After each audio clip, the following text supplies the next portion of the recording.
ayaa si weyn u ammaanay cilmi baaristii iyo doodihii lagu soo bandhigay shirkan isagoo tilmaamay in qodobada ka soo baxay ay yihiin kuwa dhaxalgal ah. labadii maalin la soo dhaafay waxaan rabaa inaan runtii u mahad celiyo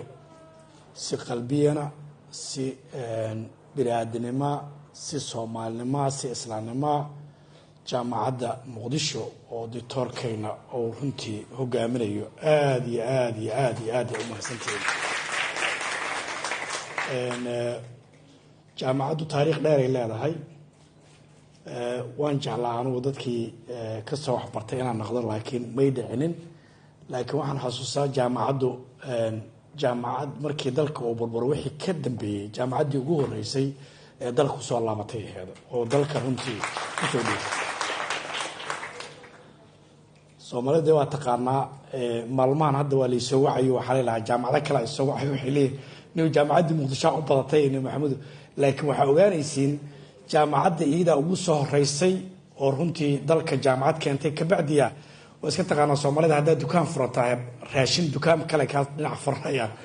marka jaamacadda markay timaadeen jaamacadaha kale lantana ay furmeen laakiin runtii waa laga faa'iiday iyagana waa ku mahadsan yihiin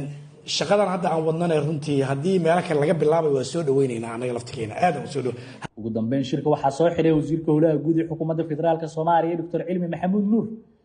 waxaana uu bogaadiyay dadkii soo qaban qaabiyay shirka waxaan isleeyahay waa muxuu ahaayay maalmo dheer oo mugtay shalay iyo maanta shir dheer oo soo socday oo gunaanadkiisii halkan la inoogu soo bandhigay runtii muxuu ahaayay markaan u fiirsaday mawaadiicda sida u tiro badan yihiin iyo sida u ballaaran yihiin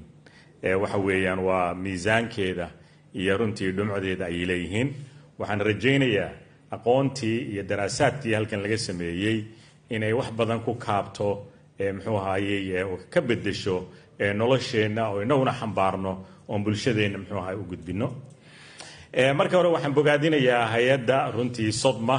oo shaqo weyn ka soo qabatay intii ay jirtay badbaadinta ummadda Soomaaliyeed kan Yunus Duran Ali warbaahinta qaranka Muqdisho.